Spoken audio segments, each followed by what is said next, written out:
making his frames just that much longer. Yeah. It's pretty so dumb. It's hilarious, but... Getting into, I mean, more Sword Boys, but... So, Lunchables, every time Lunchables and Apathy have played, on the car ride back, Apathy always says that Lunchables just gives them, like, extremely vital information on just how to play Meta Knight, because Sword Boys, Meta Knight, Roy, and Marth, all relatively being the same in neutral, or same game plan, dash dance, down tilt, grabs, etc. Yeah. Using your grounded moves to sort of force the aerial approach and then punishing the aerial approach with your speedy aerials. Like, a lot of the same stuff can be read in from all walks of life for these characters. Yeah, exactly. And the fact that Lunchables also has a Meta Knight of his own. So just being able to defer between the two, and because he's just so good at breaking down neutral, it helps Apathy a lot, and he always takes it in mind. Yeah, I think RJ and Lunchman are fairly similar. Oh god, that was very scary. They're fairly similar players in the sense that they're both going to like talk to their opponent before the set, and after the set, and like give you some ideas. You know, be like, hey, this is what happened. Yeah, here's what went wrong. I thought that was going to kill. That one wrong, for sure. And with that minor lead, it's still working out. I feel like Marth still has to work a lot more than Meta Knight in this matchup. Marth just has to work as a character. I mean, somewhat, yeah. PM definitely gives him a lot of trouble. Like, he's definitely not the hard number 2 that I feel he is in Melee. Yeah. But it's just the fact that Meta Knight can deal more damage off of throws than Marth, on top of just general moves, frame data also being faster. So, because Marth's throws do, what, 3 to 4% per throw? They're fairly light. Yeah, I mean, he just went from 124 to 129. Yeah. It's like 5. It's not much. So the work off of it is incredibly difficult, while you have things like Dimensional Cape that can just end the stock. That was a hard call. That was a hard-ass call. Like, just opting, because that might have covered tech in, but it also covered tech in place. And I think that was a really saucy maneuver there by RJ. Just bank on that. Because if you decked away, you might have died for it. But and Dimensional Cape being that the longest disjoint I think Meta Knight has besides forward smash. So that was the perfect period to get out of that. He just like barely got out of it. Yeah, just trying to keep him on that platform, but with the Mufasa tech, it's going to allow Lunchables just to get out of the period. Yeah, that's one of the scary things about platform push-off is like, oh no. I think he thought he grabbed it and was going for the ledge dash. That's my best guess as to why that happened. Yeah. Because that was a very sad boy mistech. And, oh my. Yeah.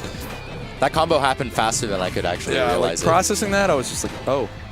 I think it's because a lot of players just immediately played neutral in that situation, just trying to get out, but because Lunchables is so good at capitalizing. Also, the way he wave drops with Marth is pretty dope. Oh, yeah, most definitely. Just keeping that aerial momentum. Ooh, missing the back air because of the drift in. Really great patience there. Oh, all right. Yeah, trying to keep him in that corner, but no further punish while capturing off of the platform. But man, RJ's really sweet. Okay, that should be that. Yeah. And he knows because Marth has a really hard time getting down, he has a lot of limited options compared to a majority of characters. And the sharking potential from Meta Knight is just that extreme. Great DI. Yeah, back throw, just make sure it doesn't get caught up in anything. Hard knockdown. Just the raw run up, no shield, and he's got down smash there. Yeah. All right. Oh, the clink. It's so funny because Go ahead. It worked. I guess. RJ's main. Go ahead. RJ's main idea when he plays Meta Knight is Mama ain't raised no bitch. So a lot of time during his tech chases, he'll make sure. Oh man. A lot of time during tech chases, he'll just make sure that he'll just take it. Even on the down tilt, if he's putting a hard knockdown, that's what he wants because even at mid to high percent, he'll be able to crouch cancel, and then he'll just immediately dimensional cape. Yeah. So. I'm so sad. He was playing the last stock really tight, like real fucking tight. That SD was one of the big reasons why that might have changed the whole game, honestly. Because he had the first stock. Yeah, he did. And his tech chasing is still. That's good. Yeah, it's tight. He does. I think he needs to do more back throw with like certain matchups. His back throw tech chasing is just lit. He's also super familiar with this matchup because he plays me and Deku's Marth all the time. So. All right.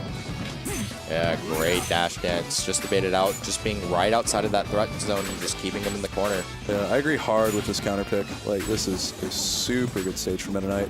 And, like, the matchup, like, you want to be able to punish Marth's whiffs. You want to get in there. That was a great shield drop, sneaked his way through.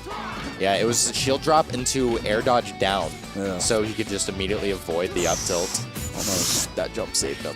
Almost at the cross up there on the grab, but Marth, the slightest bit of Hank Hill booty grabs, making his way in there. Thank you, Hank Hill. Yeah. Surprise no double dip. Trying to go for the kill on the top. Oh, geez, yeah, trying to go for the upper cape, and there's your double dip. Yeah, and Ask and you shall receive. the big problem with Apathy, why he died right there, is because he opted for the forward throw rather than the up. Yeah. Trey really just wants this non-esports commentary meme. I don't know what's going on with them. Hit him with the... I mean, I've cussed a little bit. It's not like... he's been salacious. Yeah. He would make a nun blush. Nun blush. Oh my god. Woo! Yeah, and that DIN, definitely not what you want. Now all I can picture is that Blues Brothers scene. Yeah, where, I know exactly what you're talking about. I'm glad you know. So that is a... Dude, how do you not know the Blues Brothers? Dude, that movie is an American classic, in all honesty. All right. Ah! Yeah, just getting a little too antsy. It's because he's... It works at around 40 to 60%, but him being just under that, not being able to grab it. Wow. Okay. And it's just playing around space. A lot of the time, Apathy will get really antsy for the hits, and he'll just die for it. That was a clean air dodge for him, though. Yeah. Well. Yeah, still playing. Well. He played it well in the situations that he had, but because he's trying to put so much pressure onto Marth's shields, when he finds himself on platform, it just allows Lunchables to go and punish accordingly.